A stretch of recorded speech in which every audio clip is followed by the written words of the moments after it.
جو مکی دور ہے، بالکل اس کا ابتدائی زمانہ، سورہ نون کے آخر میں جو مذکور ہے کہ یہ کوشش کی گئی تھی کہ کچھ ایسے لوگوں کے ذریعے سے کہ جن کی قوت ارادی ان کی نگاہوں میں بہت مرتکز ہو جاتی ہے، یہ عملیات میں ایک خاص معاملہ یہ بھی ہوا کرتا تھا، اور اب بھی شاید کچھ لوگ یہ پریکٹس کرتے ہیں کہ اگر باقاعدہ ریاضت کر کے اپنی نگاہوں میں ایک خاص قسم کی تاثیر پیدا کر لی جائے، بلکہ مولانا امین احسن اصلاحی صاحب نے اس کا تذکرہ کیا تھا ایک مرتبہ جب زمانہ طالب علمی میں نے 2 تربیت گاہیں منعقد کی تھی، اور اس میں درس قرآن مولانا اصلاحی صاحب نے دیا تھا کہ آج کل بھی بعض لوگ یہ کرتے ہیں کہ رات کے پچھلے پہر اٹھ کر نہا دھو کر سفید براق کپڑے پہن کر پھر بیٹھتے ہیں اور کسی بالکل سفید کاغذ پر ایک چھوٹا سا نقطہ لگاتے ہیں اور پھر نگاہوں کو اس پر جمانے اور مرتکز کرنے کی مشق کرتے ہیں۔ کتنی دیر تک پلک جھپکے بغیر آپ اس نقطے کو دیکھ سکتے ہیں۔ اگر یہ مشق کی جائے، یہ ایکسرسائز کی جائے، یہ ریاضت کی جائے تو آنکھوں میں ایک ایسی چمک پیدا ہو جاتی ہے کہ اگر گھور کر کسی کو دیکھا جائے تو اس کی قوت ارادی کو آپ مزمحل کر سکتے ہیں، وہ ایک دم دبا ہوا محسوس کرے گا اور آپ کا غلبہ اس کے اوپر ہو جائے گا نفسیاتی اعتبار سے۔ اسی طریقے کا کوئی عمل تھا جو نبی اکرم صلی اللہ علیہ وسلم پر بھی آزمایا گیا تھا۔ لَيَزْلَقُونَكَ یہ آیا ہے سورہ نون کے آخر میں، بِأَبْصَارِهِمْ لَمَّا سَمِعُوا الذِّكْرَ، یہ لوگ چاہتے ہیں کہ اپنی نگاہوں کے ذریعے سے آپ کو پھسلا دیں، آپ کے قدم ڈگمگا دیں، آپ کی قوت ارادی کو کچل دیں۔ لما سمعوا الذکر ویقولون انہ لمجنون، جس وقت یہ سورہ نون کے آغاز میں بھی آیا ہے تذکرہ کہ حضور کو کہا گیا کہ آپ کو جنون کا کوئی عارضہ ہو گیا ہے یا آپ پر کوئی آسیب آ گیا ہے، اور آخری آیت بھی جو ہے وہ آخری حصے میں پھر اسی کا یاد آ وَإِنَّهُمْ لَيُزْلِقُونَكَ بِأَبْصَارِهِمْ لَمَّا سَمِعُوا الذِّكْرَ وَيَقُولُونَ إِنَّهُ لَمَجْنُونٌ وَمِن شَرِّ حَاسِدٍ إِذَا حَسَدَ، اور حسد کرنے والے کے حسد سے جبکہ وہ حسد کرے۔ اب حسد کے ساتھ ہی نوٹ کر لیجئے، اگرچہ یہاں تو مذکور نہیں ہے، یہ نظر کا لگ جانا، عین العین حق، بعض روایات میں آیا حضور نے فرمایا اس کے اندر اثر ہے۔ انسان کسی حاسدانہ نگاہ کے ساتھ کسی پر نگاہ ڈالتا ہے، اس میں زہر ہے، یہ نگاہیں مسموم ہیں، اس میں زہر ہے موجود، سمی اثرات ہیں اور اس کے اثرات میں تو پڑتے ہیں۔ اور یہ جیسا کہ میں عرض کر رہا تھا کہ جدید دور میں جادو کے لیے بھی مثلاً حضور کے بالوں کی ضرورت پڑی، اور یہ جینیٹکس کے حوالے سے اور جینز کے حوالے سے بات آج سمجھ میں آ جائے گی، اس لیے کہ جن ارواح خبیثہ کے ذریعے سے آپ کو کام لینا ہے، وہ جادو تو وہاں پڑا ہوا ہے اس کنویں کے اندر، وہ جو بھی تاثرات ہیں انہیں تلاش کرنا ہے، ان اثرات کو اس شخص معین کو، جس شخص معین پر جادو کرنا مقصود ہے، اور اس کے وجود کا کوئی جز جس کے کہ وہی جینز ہوں گے کہ جو ان کے اپنے وجود کے ہیں، ان کے حوالے سے گویا کہ یہ ایک راستہ ہے، یہ ان کی آئیڈینٹیفیکیشن کا ایک ذریعہ ہے۔ اسی اعتبار سے یہ حسد یا یہ نگاہ کا لگ جانا، میں سمجھتا ہوں کہ آج کی فزکس اگر تھوڑی سی بھی آپ پڑھیں تو ریڈیشنز نگاہ پار ہو جاتی ہے انسان کے، ایسی بھی تو ریز ہے نا، ایکس ریز کیا ہے آپ کے وجود میں سے گزر جاتی ہے، یہ ultraviolet infrared rays, یہ تمام کی تمام ایکس ریز، یہ کیا ہے وجود کو چیز کر گزرتی ہے، تبھی تو فلم کے اوپر اثر پڑتا ہے، جو فلم کے پیچھے لگی ہوئی اور آپ سامنے کھڑے ہوئے ہیں، آپ کی ہڈیاں علیحدہ نظر آ رہی ہیں اور گوشت جو ہے وہ علیحدہ نظر آ رہا ہے، یہ تمام چیزیں آج سمجھ میں آتی ہیں۔ اور وہ فوٹونز جن کا میں نے ابھی عرض کیا 1 ملین 5 دفعہ کہیے، 30 صفریں لگائیے ایک پر، تو 1 ملی میٹر کا اتناواں حصہ جو ہے وہ ایک فوٹون ہے، یہ تو وجود کے اندر سرایت کر کے کہیں سے کہیں نکل جانے والی چیزیں۔ ان ریڈیشن کے حوالے سے ایٹمک ایکسپلوژن جو ہے اس کی ریڈیشن ہے، جو آپ کو معلوم ہے کہ جو ذرا سے حادثے ہو رہے ہیں، چرنوبل میں ہوا ہے، کہیں ہو گیا تھا بھوپال میں، اور اس کی پھر ریڈیشن کے کیا کیا اثرات ہیں وہ شے نظر تو نہیں آتی، غیر مرئی چیزیں۔ آج کی دنیا میں جب آپ ای ایس پی کو مان رہے ہیں، ایکسٹرا سینسری پرسپشن، نہ آپ کے کانوں کے ذریعے سے آپ کو پرسپشن حاصل ہوئی ہے، نہ آنکھوں کے ذریعے سے، آپ کے سینس آرگنز انوالوڈ ہی نہیں ہے، but you are having perception, extrasensory perception. اسی طریقے سے ٹیلیپیتھی ہو رہی ہے، ایک بات آپ اپنے دل کے اندر، اپنے ذہن کے اندر جماتے ہیں، مرتکز کرتے ہیں، اور جس شخص کے ساتھ آپ چاہتے ہیں رابطہ، اس تک اس بات کو منتقل کر دیتے ہیں۔ یہ سب کچھ کیا ہے؟ اس کے بعد تو اس دور میں بھی اگر کوئی لوگ بات کریں من شر حاسد اذا حسد، اور عقد کے ساتھ اس کو جوڑا گیا ہے، ومن شر النفاثات فی العقد ومن شر حاسد اذا حسد۔ لیکن محض ردیف یا قافیہ یا فواصل کی رعایت سے قرآن میں کچھ نہیں ہے، وہ اس کا ایک فیکٹر، اس کا ایک عامل ہو سکتا ہے، لیکن محض اس کی بنا پر نہیں مانا جائے گا۔ تو اس میں یقیناً کوئی اور حکمت ہے، اور وہ حکمت تقسیم کی گئی ہے۔ ہمارے مفسرین نے تو اس کو یوں بیان کیا ہے کہ ایک حسد وہ ہے کہ جو دل میں پیدا تو ہے، آدمی کے اندر ہے، لیکن یہ کہ وہ اس کو یعنی اس کو باقاعدہ کوئی ایک ہمت کے ساتھ اور اپنے ایک عزم کے ساتھ، ارادے کے ساتھ بروئے کار نہیں لا رہا، تو اس حسد کے اثرات نہیں ہوں گے، اس سے پناہ ماننے کی ضرورت نہیں ہے۔ میں اس کو اس انداز میں تو میرا ذہن سے قبول نہیں کرتا، اس لیے کہ حسد اگر پوٹینشلی ہے اندر تو اس کے اثرات ہوں گے، وہ ریڈیشن تو ہوگی، چاہے اس کا ارادہ ہو چاہے نہ ہو، وہ کیفیات جو ہے وہ اس کے سانس سے، اس کی آنکھ سے، اس کے وجود سے، وہ اندر اگر زہر گھل گیا ہے تو اس کے وجود سے نکلنے والی ساری شعاعیں جو ہیں ان کے اندر وہ اثر موجود ہوگا، وہ مسموم ہوگی، زہر ان میں ملا ہوا ہوگا، اس کے اثرات ہوں گے۔ البتہ یہ کہ اس کے دو درجے ہم قائم کر سکتے ہیں، اور وہ یہ کہ ایک ہے غیر شعوری حسد، ابھی آپ کو اندازہ نہیں ہے، اندر ہی اندر کھچڑی پک رہی ہے، وہ اور بات ہے، لیکن جب یہ اس درجے کو پہنچ جائے کہ شعور کی سطح پر آ جائے، آپ کسی کی برائی چاہنے لگیں بالفعل، آپ چاہیں کہ اس کے اندر اگر یہ فضیلت کی بات ہے تو یہ سلب ہو جائے، اس کو پاس اگر یہ نعمت ہے تو یہ نعمت اس سے چھن جائے، مجھے مل جائے، یہی ہے اصل میں جس کو غبطہ اور حسد کا فرق کہا جاتا ہے۔ اور ایک جگہ پر حضور نے ایک حدیث میں لفظ حسد استعمال کیا ہے، لیکن مراد اس سے غبطہ ہے۔ لا حسد الا فی اثنین، کوئی حسد نہیں کیا جانا چاہیے سوائے دو اشخاص سے، ایک وہ جسے اللہ نے علم دیا ہے اور وہ علم پھیلا رہا ہے، تو اس سے بھی اگر حسد پیدا ہو جائے تو کوئی بری بات نہیں، کوئی اچھی بات ہی ہے، اور ایک یہ کہ کسی کو اگر دولت دی ہے، وہ دولت پھیلا رہا ہے اور عام کر رہا ہے، لوگوں کو اس کے خلق کے لیے خرچ کر رہا ہے، تو اس سے بھی حسد۔ لیکن یہاں حسد غبطہ کے معنی میں، غبطہ یہ ہے کہ کسی میں کوئی خیر آپ کو نظر آئے تو آپ اللہ سے دعا کریں پروردگار مجھے بھی یہ خیر عطا کر دیں، یہ غبطہ ہے۔ اور حسد یہ ہے کہ اس سے یہ شے چھن جائے، یہ ہے در حقیقت کہ جو بری شے ہے کہ کسی نعمت کا کسی دوسرے شخص سے سلب ہو جانا، اس کی خواہش جب پیدا ہو جائے اور جب یہ شعوری سطح پر آ جائے، یعنی ایک ہے اس کا ایک وہ جو جس سے کہ ابھی اتنی اس کی انٹینسٹی نہیں ہے کہ اس سے وہ ریڈیشن ہو، اس کی انٹینسٹی اس وقت ہوگی جبکہ وہ شعور کی سطح پر آ گئی اور انسان جو ہے جل رہا ہے حسد کی آگ میں اور چاہتا ہے کہ یہ نعمت اس سے سلب ہو جائے، یہ فضیلت جو ہے اس سے چھن جائے، تو یہ شے وہ ہے یقیناً کہ اس کے اثرات، اس کو میں اس وقت جدید فزکس کی اصطلاح میں ریڈیشن کے ذریعے سے اس میں لفظ واضح کر رہا ہوں، اس کے اثرات ممتد ہوتے ہیں، اور اس کے شر سے بھی پناہ مانگنے کی یہاں ہمیں تلقین کی گئی۔ تلقین محمد الرسول اللہ صلی اللہ علیہ وسلم کو ہوئی اور آپ کی وساطت سے ہم سب کو ہو رہی ہے۔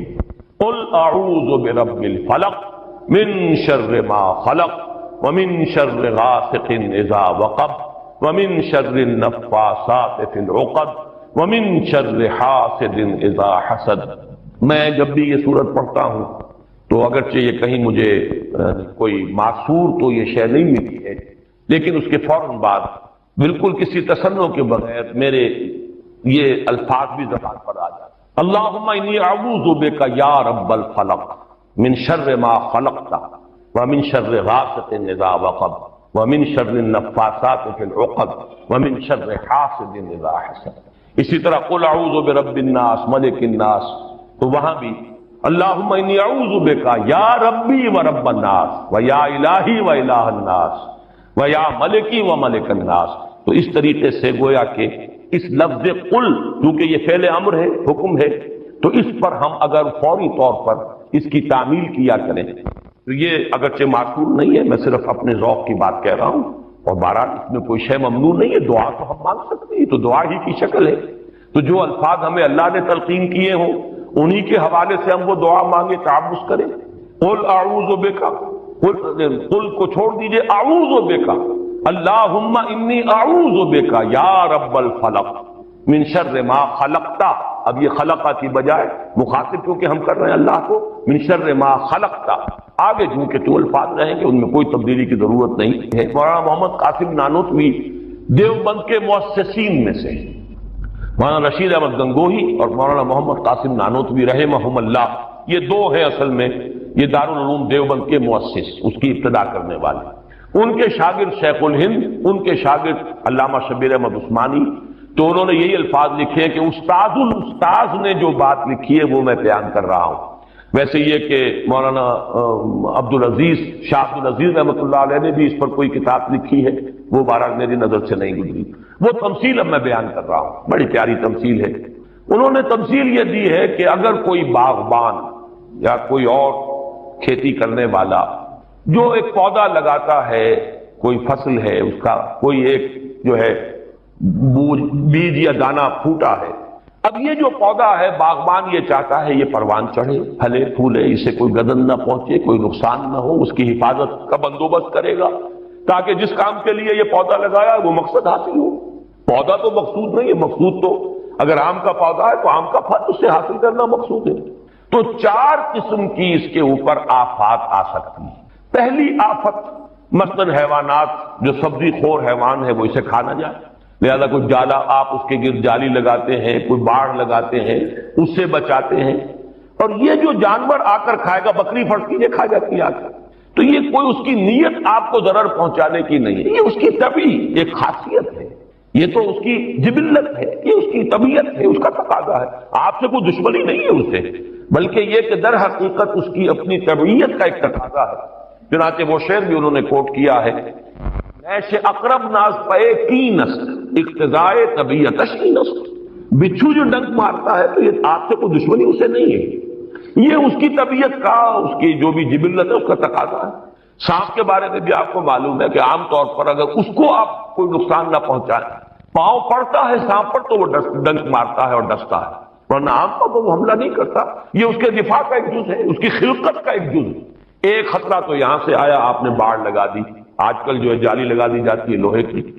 دوسرا یہ کہ اس پودے کو نشو و نما کے لیے جو چیزیں ضروری ہیں اس کی کوئی روک ہو جائے، مثلا اسے دھوپ چاہیے، کوئی ایسی چیز آڑے آ جائے کہ دھوپ کی تمازت اس تک پہنچے ہی نہ، کوئی شے ایسی سایہ کی اس کے اوپر کیے رہے، یا پانی اسے چاہیے، پانی کے سوتے خشک ہو جائے، یہ دوسری آفت ہے، پودا مرجھا جائے گا، کمڑا جائے گا، ختم ہو جائے گا۔ تیسری چیز یہ کہ اس پر کوئی پالا پڑ جائے، اوپر سے اولے پڑ جائیں، پالا پڑ گیا، یعنی اس کی جو حرارت غریزی ہے جس سے کہ اس کی یہ پورا وجود جو ہے وہ حرارت غریزی جو ہے وہ ختم ہو جائے، اس کے نتیجے میں بھی وہ پودا ختم ہو جائے۔ اور آخری شکل یہ ہے کہ کوئی دشمن ہے حاسد اور وہ آئے اسے اکھاڑ کے پھینک دے آپ کو نقصان پہنچانے کی نیت سے۔ یہ چار آفات ہیں جو اس پودے کے اوپر ممکنہ طور پر وارد ہو سکتے، یہی چار ہیں۔ قل اعوذ برب الفلق من شر ما خلق، یہ وہ خلقت میں جو شر مضمر ہے وہ اس کے خلقت کا جز ہے۔ نیش اقرب ناز پے کی نسل اقتضائے طبیعتش کی نسل، یہ تو اس کی طبیعت کا، خلقت کا، اس کا تقاضا ہے۔ دوسرا یہ ہے کہ وہ سورج ڈوب گیا، غروب ہو گیا، یا جیسے میں نے کہا تھا حیات معنوی یا حیات مادی کے لیے جو اسباب ضروری ہیں ان میں سے کسی کا سلسلہ منقطع ہو گیا، یہ ہے وَإِذْ شَرِّ غاسق إِذَا وَقَبَ۔ تیسری چیز کہ جو در حقیقت جادو کے ذریعے سے ہوتی ہے کہ اندر آپ کے کوئی ایسی شے ہو گئی جس سے آپ کے طبائع اور قوائے طبیعہ جو ہے وہ کچھ شل ہو کر رہ جائے، یہ اندر سے حرارت غریزی جیسے اس پودے کی ختم ہو گئی، پالا پڑ گیا۔ جادو کا اثر یہی ہوتا ہے، یا تخبطہ الشیطان من المس جیسے آیا ہے کہ ایسی کیفیت ہو گئی کہ جیسے حواس پورے طور پر بجا نہیں ہے، حواس پورے طریقے سے قائم نہیں ہے، مجتمع نہیں ہے، تو یہ کیفیت جو ہے یہ ومن شر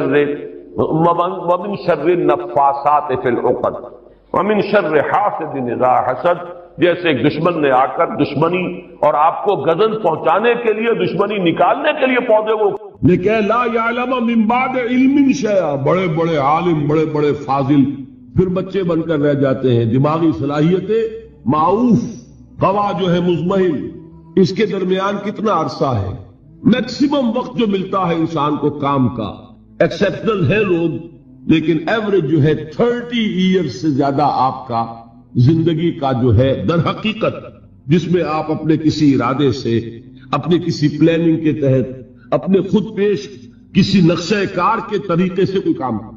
تو کیا زندگی بس یہی ہے؟ کیا کریشن کا کلائمیکس جو ہے ذہن مانتا ہے کہ یہ پوری کائنات اس کی وسعت کا اندازہ کرے اور اس کا کلائمیکس انسان اور اس کی حقیقت یہ؟ نہیں، انسان کی زندگی بہت طویل ہے۔ اس زندگی کے 3 حصے ہیں۔ آپ حیران ہوں گے، ذرا غور سے آج توجہ سے بات سنیے۔ 2 تو سب نے سنے ہیں، میں 3 کہہ رہا ہوں۔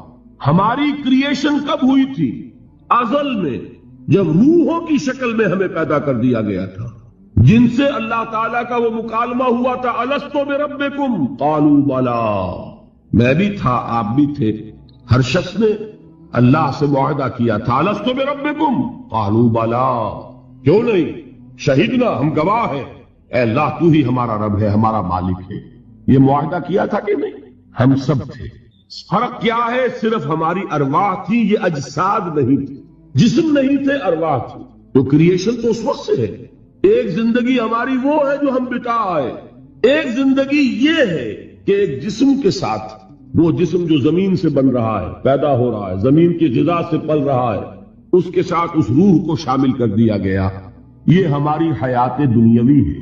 اس کے بعد وقت آئے گا، جسم واپس چلا جائے گا جہاں سے آیا تھا، منہا خلقناکم وفیہا نعیدکم ومنہا نخرجکم تارۃ اخری، اسی میں سے ہم نے تمہیں بنایا تھا، اسی میں لے جائیں گے، اسی میں سے پھر قیامت میں اٹھا کھڑا کریں گے۔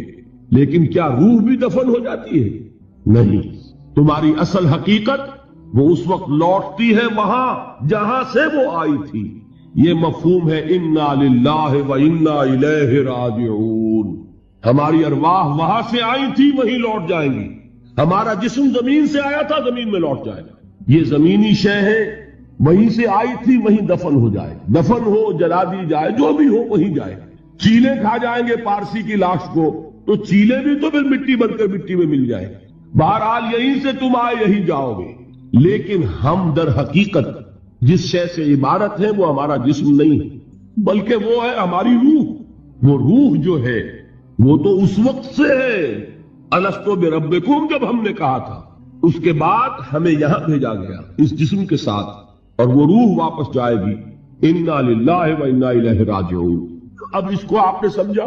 انسانی زندگی کا یہ تصور ہے جسے ہم تسلیم کرتے ہیں۔ بدقسمتی جیسا کہ میں نے عرض کیا، پہلے حصے کو اکثر و بیشتر کوئی جانتا نہیں، ذکر کرتا ہی نہیں۔ وہ حصوں کو تو مسلمان نہ مانے گا تو وہ مسلمان ہی نہیں۔ حیات دنیاوی، حیات اخروی، یہ 2 تو ماننے پڑیں گے نا، ورنہ تو مسلمان ہی نہیں بنتا۔ بہرحال اگر یہ زندگی اتنی طویل ہے تو یہ درمیان میں جو موت کا وقفہ ڈالا، کیوں ڈالا؟ موت ایک زندگی کا وقفہ ہے، یعنی آگے بڑھیں گے دم لے کر، کیوں ڈالا؟ اس لیے کہ ایک حصہ تمہاری زندگی کا ایک امتحانی وقفہ بنا دیا جائے۔ خلق الموت والحیات لیبلوکم ایکم احسن عملا، موت اور زندگی کا یہ معاملہ اس لیے پیدا کیا تاکہ تمہیں جانچے، پرکھے، آزمائے کہ کون ہے تم میں سے اچھے عمل کرنے والے۔ یہ ایک امتحانی وقفہ ہے۔ میں نے 30 برس کہے تھے نا، آپ ایک امتحان سے واقف ہیں جو 3 گھنٹے کا ہوتا ہے، 3 گھنٹے کا پرچہ ہے۔ وہ صرف فرق کیا ہے؟ وہ کوانٹیٹیو ڈیفرنس ہے، کوالیٹیٹیو ڈیفرنس نہیں ہے۔ 3 گھنٹے کا پرچہ اور 30 برس کا پرچہ ہے جو میں اور آپ لکھ رہے ہیں، اپنے اعمال سے، اپنے افعال سے، اپنے اقوال سے، اپنی ساری سعی و جہد سے 30 برس کا ایک پرچہ ہے جو ہم دے رہے ہیں۔ یہ جو خلق الموت والحیات لیبلوکم ایکم احسن عملا، اور حیات انسانی کا یہ طول، علامہ اقبال کے 2 اشعار ہیں، نہایت قیمتی ہیں۔ آب زر کسی شے کا نام نہیں اقبال کے ان اشعار کے لیے، وہ اس سے کہیں قیمتی شے ہو اس سے وہ لکھے جانے کے قابل ہے۔ کیا فرماتے ہیں؟ تو اسے پیمانہ امروز و فردا سے نہ ناپ، جاویداں پہ ہم دواں ہر دم جواں ہے زندگی۔ یہ کیا تم نے حساب جوڑا ہوا ہے کہ 365 دنوں کا 1 سال، اور 1 سال کے پھر 30 سال اور 40 سال اور 100 سال، یہ ہے تمہاری زندگی؟ تو اسے پیمانہ امروز و فردا سے نہ ناپ، جاویداں پہ ہم دواں ہر دم جواں ہے زندگی۔ اس کے ساتھ یہ دوسرا شعر سنانے سے پہلے جو پہلا شعر ہے، اب اس کا میں مفہوم بیان نہیں کروں گا، جو سمجھتے ہیں انہی کو یاد دلا رہا ہوں۔ برتر از اندیشہ سود و زیاں ہے زندگی، ہے کبھی جاں اور کبھی تسلیم جاں ہے زندگی، تو اسے پیمانہ امروز و فردا سے نہ ناپ، جاویداں بہم دوا ہر دم جواں ہے زندگی۔ آخری شعر سنیے، قلزم ہستی سے تو ابھرا ہے مانند حباب، اس زیاں خانے میں تیرا امتحان ہے زندگی۔ خلق الموت والحیات لیبلوکم ایکم احسن عملا۔ امتحان کا ایک نتیجہ نکلا کرتا ہے نا۔ آپ کھڑے ہوا کرتے تھے کبھی 31 مارچ یا 1 اپریل کو ریزلٹ ڈکلیئر ہوتا تھا، وہ ایک دن آنے والا ہے، اسی کا نام ہے دی ڈے آف ججمنٹ، وہ ہے یوم القیامہ۔ ڈکلیئر کیا جائے گا کون فیل ہوا کون کامیاب۔ ذالک یوم التغابن، وہ ہے ہار اور جیت کے فیصلے کا دن۔ اس روز معلوم ہوگا کون اس امتحان زندگی میں کامیاب ہوا کون ناکام ہوا۔ کامیابی کیا ہے؟ وَإِنَّهَا لَجَنَّةٌ أَبَدًا، ہمیشہ ہمیش کے لیے جنت۔ اور ناکامی کیا ہے؟ أَوْ لَنَارٌ أَبَدًا، یا جہنم ہے ہمیشہ ہمیش کے لیے۔ ان تمام چیزوں کو جمع کیجئے، یہ کیا ہے؟ ایمان بالآخرہ، ایمان بالمعاد۔ یہ دوسرا سوال، یہ دوسرا جواب سمجھیے ان سوالات۔ تیسرا اور آخری، علم کیا ہے؟ یقیناً حواس سے جو معلومات حاصل ہوتی ہیں وہ بھی درست ہیں، یقیناً عقل کی ایک فیکلٹی بھی اللہ نے دی ہے۔ انسان اپنے اس ذرائع علم سے حقیقت کے قریب پہنچ جاتا ہے، لیکن یقین کی دولت محض اس عقل کے ذریعے حاصل نہیں ہوتی۔ اور اس عقل میں یہ صلاحیت تو ہے کہ خدا کو پہچان لے، یہ صلاحیت ہے کہ جان لے کہ کوئی ایک ہے جو اس کا کریٹر ہے کائنات کا، یہ صلاحیت بھی ہے کہ جان لے کہ زندگی ختم نہیں ہوگی یوں ہی، حساب کتاب ہونا چاہیے، جزا سزا ملنی چاہیے، ورنہ خیر اور شر کا تصور غلط ہو جائے گا۔ There will be no basis for morality۔ یہ کانٹ جن کا بھی انہوں نے نام سنا ہے ان کے لیے عرض کر رہا ہوں کہ کانٹ نے ایک کتاب لکھی تھی دی کریٹیک آف پیور ریزن، اور اس میں اس نے ثابت کر دیا کہ کسی منطقی دلیل سے خدا کا وجود ثابت نہیں ہو سکتا۔ ایک تہلکہ مچ گیا پورے یورپ میں۔ اس وقت تک ابھی یہ جو الحاد ہے یہ اتنا نہیں تھا، عیسائیت تھی۔ خدا کا انکار کے معنی کیا ہے؟ بغاوت عیسائیت سے۔ اب یہ بھی ہو سکتا ہے کہ اس نے بغاوت سے خوف زدہ ہو کر کتاب لکھی ہو، یہ اللہ جانے۔ سقراط کا سکہ سا جو ارادہ ہے، قوت ارادی، وہ ہر ایک کو تو نہیں ملتا۔ سقراط نے تو اپنے علم کے اور اس کے بیان کرنے کے مقابلے میں زہر کے پیالے کو پسند کر لیا، لیکن ہو سکتا ہے کانٹ گھبرا گیا ہو، اور یہ بھی ممکن ہے کہ یہ اس کی سوچ ہی کا ایک مرحلہ ہو۔ جیسے علامہ اقبال نے پہلے شکوہ لکھا اور شور مچ گیا، اللہ کی جناب میں یہ گستاخی، لیکن جواب شکوہ لکھا تو پتا چلا کہ اصل میں وہ کچھ باتیں کہنے کے لیے ایک انداز اور اسلوب تھا، کچھ سمجھانا چاہتے تھے مسلمانوں کو، انہوں نے مسدس سے حالی کے انداز میں نہیں لکھا، جواب سوال اللہ کے ساتھ کر کے ان حقائق کو ایک اور لطیف پیرائے میں بیان کر دیا۔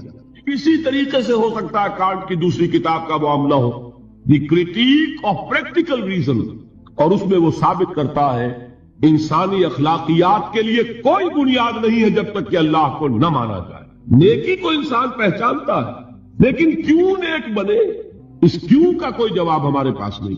سچ بولنا اچھا ہے، کیوں سچ بولے جبکہ سچ بولنے میں نقصان ہو رہا ہے؟ جھوٹ بولنا برا ہے، کیوں جھوٹ نہ بولے جبکہ جھوٹ بولنے سے نفع حاصل ہو رہا ہے؟ ایک بڑا عجیب شعر ہے، مجھے ایک بزرگ نے ایک دفعہ سنایا تھا، لیکن بڑا حقیقت پسندانہ شعر ہے۔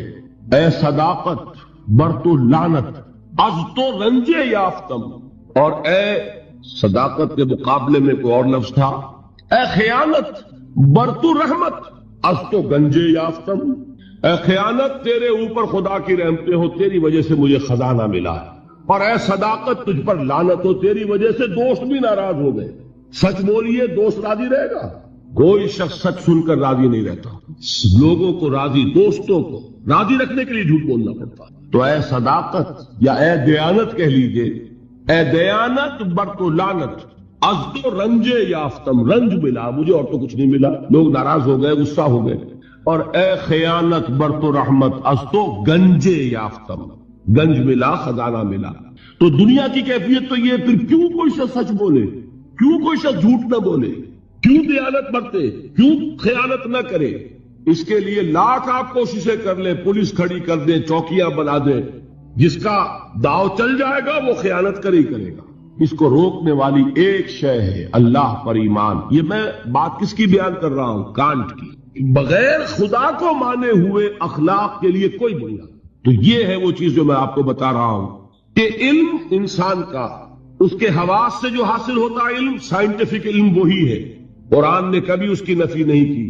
قرآن تو کہتا دیکھو، کھول آنکھ فلک دیکھ فضا دیکھ، کھول آنکھ زمین دیکھ فلک دیکھ فضا دیکھ، اور مشرق سے ابھرتے ہوئے سورج کو ذرا دیکھ۔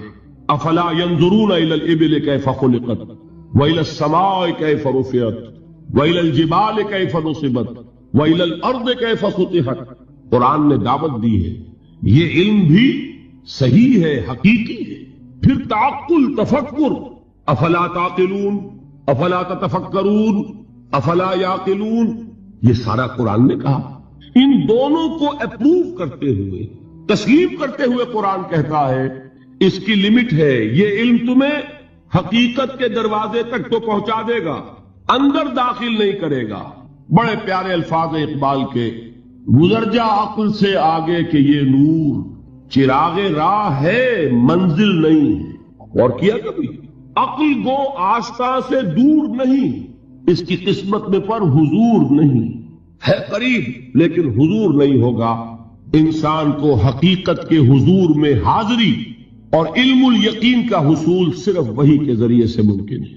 اللہ نے اپنی رحمت کا اظہار فرمایا ہے، انسان کو محض عقل کے حوالے نہیں کیا، انسان کو محض حواس ظاہری کے حوالے نہیں کیا، بلکہ اس کی ان تمام صلاحیتوں کے مزید جلا کے لیے چنے ہوئے بندے، سیرت و کردار کی معراج پر فائز، جن کی صداقت و دیانت کا لوہا ان کے دشمنوں نے تسلیم کیا، ان کو چن کر ان پر وحی نازل کی، ہدایت بھیجی، راستہ دکھایا، انہیں مامور کیا کہ چاہے گالیاں دی جائیں، چاہے پتھراؤ کیا جائے، چاہے تمہارے جسم کو لہو لہان کیا جائے، تمہیں خلق خدا کو یہ حقیقت کا پیغام پہنچانا ہے، جو پیغام پہنچانا ہے اس پر عمل کر کے دکھانا ہے۔ اگر ایک نظام دیا گیا ہے تو نظام کو قائم کر کے چلا کے دکھانا ہے۔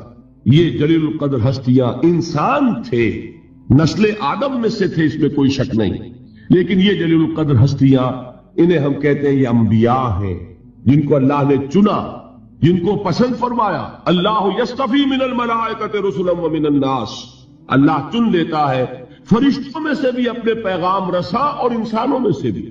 فرشتوں میں سے کسے چنا؟ جبرائیل کو۔ انسانوں میں سے کسے چنا؟ محمد کو صلی اللہ علیہ وسلم۔ وہی اللہ سے لی جبرائیل نے، پہنچائی محمد کو صلی اللہ علیہ وسلم۔ وہی محمد نے لی جبرائیل سے صلی اللہ علیہ وسلم وعلیہ الصلوۃ والسلام، اور پہنچائی انسانوں۔ یہ دو لنکس ہیں اس نبوت و رسالت کی، رسول ملک فرشتہ، رسول بشر نبی یا رسول۔ ان دونوں لنکس سے وحی منتقل ہوئی، کس سے؟ اللہ سے۔ اللہ کی وحی ہے، جبرائیل کی وحی نہیں ہے۔ جبرائیل ذریعہ ہے، محمد ذریعہ ہے۔ محمد کا ذہن، ان کی عقل، ان کا فکر منبع وحی نہیں ہے، وہ ریسیپینٹ ہیں، وصول کرنے والے ہیں۔ یہ اللہ کی ہدایت ہے، اللہ سے خلق تک پہنچی ہے۔ اولاً رسول ملک، ثانیاً رسول بشر۔ یہ ہے نبوت، یہ ہے رسالت۔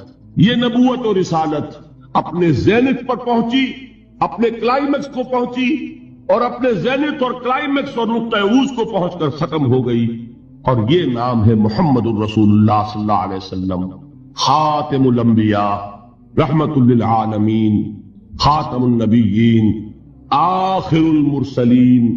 ان کو جو ہدایت دی گئی وہ ہے القرآن، الہدا، the guidance, the complete guidance, the final guidance. نوع انسارا پیام آخری حامل رحمت للعالمین۔ ان تمام چیزوں کو جمع کریں گے تو اس کا نام ہے ایمان بالرسالت۔ یہ ہے ایمانیات۔ بات سمجھ میں آئی؟ اب کون سا باب ہے یہ؟ بھی آپ کیجئے نا کہ میں ٹھوکر نہ کھا جاؤں۔ 5واں باب غالباً۔ دیکھیے پہلا کیا تھا؟ ایمان کے لفظی معنی، کچھ یاد ہے کہ نہیں؟ ایمان کے اصطلاحی معنی۔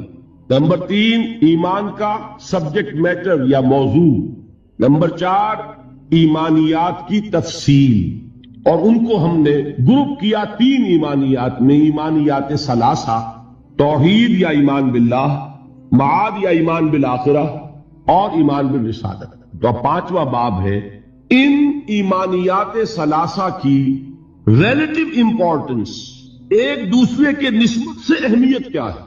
بات یہ جان لیجئے یہ تینوں ایمان ایک ایک اعتبار سے اہم ترین ہے اپنی جگہ پر، اصولی اعتبار سے، علمی اعتبار سے، نظری اعتبار سے اہم ترین ایمان کون سا ہے؟ ایمان باللہ۔ بلکہ یوں کہا جا سکتا ہے جیسے آپ کہتے ہیں کہ ہاتھی کے پاؤں میں سب کے پاؤں، ایمان باللہ میں سارے ایمان موجود ہیں۔ یہی وجہ ہے کہ ایمان مجمل یاد ہے؟ ایمان مجمل کے الفاظ کتنے حضرات کو یاد ہے؟ ذرا ہاتھ اٹھائیں۔ ایمان مجمل، ایمان مفصل، بڑی مایوس کن صورت ہے، جہاں سے کہ ہماری تعلیم کا آغاز ہوا کرتا تھا۔ میں اپنے آپ کو خوش قسمت سمجھتا ہوں کہ میری تعلیم کا آغاز مسجد سے ہوا۔ حفیظ نے اپنے شاہ نامے میں شروع میں جو تمہید اپنی زندگی کی بیان کی ہے، اس میں ایک شعر ہے، بڑا دردناک شعر ہے۔ اس نے بھی کہا میری تعلیم کا آغاز تو مسجد سے ہوا، لیکن پھر مجھے والدین نے جو بھی اس زمانے کا رواج اور چلن تھا اسکول میں داخل کر دیا کہ اب انگریزی پڑھو اور یہ سیکھو اور وہ سمجھو جس کی دنیا میں قدر و قیمت ہے۔ مجھے مسجد سے مکتب کی طرف تقدیر نے کھینچا، تنازع للبقاء کی آہنی زنجیر نے کھینچا۔ اسٹرگل فار ایگزسٹنس، ایک دوسرے سے آگے نکلنا، تنازع للبقاء، یہ تنازع للبقاء تھا اور ہے جس نے ہمارے نظام تعلیم کو بدل کر رکھ دیا۔ اب آپ بچے کو پڑھائیں گے کنڈر گارڈن سے، وہ ڈیڈی اور ماما اور پاپا کہنا سیکھے، وہ اللہ اور محمد کے نام نہیں سیکھتا۔ نتیجہ کیا نکلتا ہے؟ کلمات اس کو یاد نہیں ہوتے، ایمانیات اسے یاد نہیں ہوتے۔ لیکن یہ کہ پہلے ہماری تعلیم کہاں سے ہوتی تھی؟ نورانی قاعدہ پڑھو، پھر وہ تعلیم الاسلام، مفتی کفایت اللہ صاحب کے رسالے، وہاں سے میرا آغاز ہوا تھا تعلیم کا، اور وہاں سے وہ دولت مجھے ملی ہے کہ مجھے آج تک یاد ہے۔ ایمان مجمل کیا ہے؟ آمنت باللہ کما ہوا باسمائہ وصفاتہ وقبلت جمیع احکامہ اقرار باللسان وتصدیق بالقلب۔ ایمان مفصل کیا ہے؟ آمنت باللہ وملائکتہ وکتبہ ورسلہ والقدر خیرہ وشرہ من اللہ تعالی والیوم الآخر والقدر خیرہ وشرہ من اللہ تعالی والبعث بعد الموت۔ اب آپ نے سوچا ایمان مجمل ایمان مفصل رشتہ کیا ہے؟ مجملاً ایمان نام ہے ایمان باللہ کا، اللہ کو مان لیا، سب کو مان لیا۔ تفصیلاً ایمان نام ہے اللہ کو ماننے کا، فرشتوں کو ماننے کا، اور یوم آخر کو ماننے کا، اور تقدیر کو ماننے کا، اور نبیوں کو ماننے کا، کتابوں کو ماننے کا۔ یہ ہے تفصیل اور اجمال میں جس نے اللہ کو مان لیا، اس لیے کہ نبوت اور رسالت کیا ہے؟ اللہ ہی کی ایک صفت ہدایت ہے جس کی توسیع ہے۔ ہادی، الہادی کون ہے؟ اللہ۔ اس کی ہدایت کی شکل کیا ہے؟ وہی نبوت رسالت۔ اللہ کون ہے؟ وہ ہے العدل، انصاف کرنے والا، اور اس کے انصاف کا ظہور ہوگا آخرت میں۔ ایمان بالآخرہ کیا ہے؟ اللہ کے صفت عدل کا ظہور ہے، نیکوکار کو اس کی نیکی کا جزا ملے، بدکار کو اس کی بدی کی سزا ملے۔ گندم از گندم بے رویت، جو سے جو، جس نے گندم بوئی گندم کاٹے، جس نے جو بویا جو کاٹے، جس نے کانٹے بوئے کانٹے کاٹے۔ یہ عدل ہے، اللہ کی صفت عدل کا ظہور ہے آخرہ۔ تو دونوں یہ ایمانیات در حقیقت اللہ کی صفات کی ایکسٹینشن ہے، اس کی توسیع ہے، اس کی کرولریز ہے۔ تو ایمان اصلاً کیا ہے؟ ایمان باللہ۔ یہی وجہ ہے قرآن مجید میں ایک جگہ آیا ہے ان الذین قالوا ربنا اللہ ثم استقاموا تتنزل علیہم الملائکۃ الا تخافوا ولا تحزنوا وابشروا بالجنۃ التی کنتم توعدون۔ کسی اور ایمان کا ذکر نہیں آیا۔ جنہوں نے کہا ہمارا رب اللہ ہے، پھر اس پر جم گئے، ان پر فرشتوں کا نزول ہوتا ہے۔ کس پیغام کے ساتھ؟ نہ گھبراؤ، نہ رنج کرو، نہ غم، بلکہ خوشیاں مناؤ اس جنت کی جن کا تم سے وعدہ کیا گیا ہے۔ معلوم ہوا کہ اصل ایمان ایمان باللہ ہے۔ اسی میں ایک حدیث بھی آتی ہے، حضور سے ایک شخص نے کہا کہ حضور مجھے تو کل دین کی حقیقت ایک لفظ میں سمجھا دیجئے، میں بڑا عاجز ہوں، میرے اندر صلاحیت زیادہ لمبی باتوں کو سمجھنے کی نہیں ہے، ایک بات فرمائیے جو دین کی پوری حقیقت کو بیان کرے۔ آپ نے جواب دیا قل آمنت باللہ ثم استقم، کہو میں ایمان لایا اللہ پر پھر اس پر جم جاؤ۔ تو ایمان باللہ اور اس پر استقامت، اس میں سب کچھ آ گیا۔ بلکہ میں یہ کہا کرتا ہوں اس لفظ استقامت میں قیامت مضمر ہے۔ گلا کچھ خراب ہونے لگا اس لیے میں ذرا احتیاط سے کام دے رہا ہوں، یہ ذرا گرم ہوا لیجیے چائے۔ اب آئیے، حقیقت کے اعتبار سے میں نے عرض کیا، نظری اعتبار سے، علمی اعتبار سے، اصولی اعتبار سے اہم ترین ایمان کون سا ہے؟ ایمان باللہ۔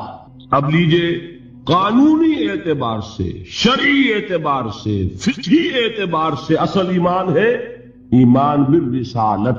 کوئی شخص کتنا ہی اللہ کو مانے، کوئی کتنا ہی موحد ہو، کوئی کتنا ہی متوکل ہو، کوئی کتنا ہی معرفت رکھتا ہو، کوئی کتنے ہی مراقبے کرتا ہو، اس کو مراقبوں میں کتنی ہی روشنی نظر آ جائے، مومن نہیں ہوگا جب تک کہ محمد کو نہ مانے صلی اللہ علیہ وسلم۔ یہ ہے قانون، یہ ہے مسلم اور غیر مسلم کا فرق، کون مسلمان ہے کون نہیں۔ اس کا سارا دار و مدار جو ہے وہ ایمان بالرسالت پر ہے، اور ایمان بالرسالت کے ساتھ ختم نبوت و رسالت پر۔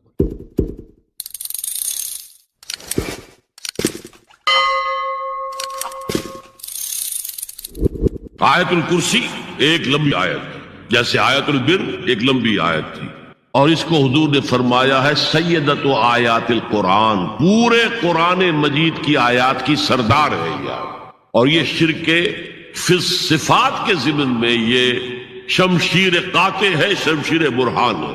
اللہ لا الہ الا ہو الحی القیوم، یہ وہی ہے قل هو اللہ احد اللہ الصمد الحی، اللہ زندہ ہے لیکن اس کی زندگی کو اپنی زندگی پر قیاس نہ کرتا۔ تمہیں خوراک کی احتیاج ہے، اسے کوئی ضرورت نہیں۔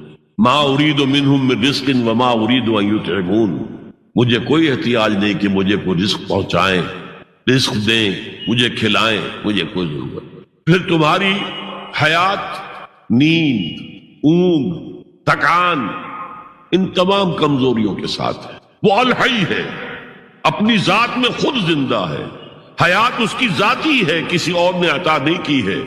ہماری تو مستعار ہے، عمر دراز مانگ کے لائے تھے 4 دن، 2 آرزو میں کٹ گئے، 2 انتظار میں۔ اور القیوم بقیہ پوری کائنات کے لیے وہی ہے، اس کو تھامے ہوئے، لا تاخذہ سنۃ ولا نوم، الحی، حیات کامل کہ اس کو نہ نیند آتی ہے نہ اونگ آتی ہے۔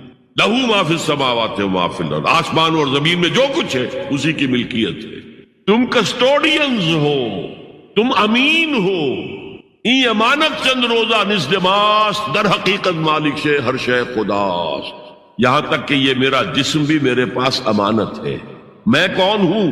میری خودی، میری انا، میری روح جو پوزیس کرتی ہے اس بدن کو، لیکن یہ پوزیشن ملکیت کا نہیں ہے، امانت کا ہے۔ ای امانت، یہ ہاتھ بھی امانت ہے، میری زبان بھی امانت ہے، میری آنکھیں بھی امانت ہے۔ من ذا الذی یشفع عندہ الا باذنہ، یہ یہاں پر انداز بڑا پرجلال، کون ہے وہ جو شفاعت کر سکے اس کے دربار میں مگر اس کے اذن سے۔ کسی کا ذاتی، کسی کا زور، کسی کا اختیار نہیں ہے کہ جس کی بنا پر وہ شفاعت کرے، ہاں اللہ کے اذن سے۔ اور دوسری جگہ پر آتا ہے جس کے لیے وہ چاہے گا اور جس کو اجازت دے گا، جیسے کہ آتا ہے اما یتساءلون میں یوم یقوم الروح والملائکۃ صفا، اور ان میں سے کوئی بھی بات نہیں کر سکے گا، کلام نہیں کر سکے گا، لا یتکلمون الا من اذن له الرحمن، سوائے اس کے جسے رحمان اجازت دے، وقال صوابا، اور صحیح بات کرے گا، کوئی غلط بات نہیں کرے گا۔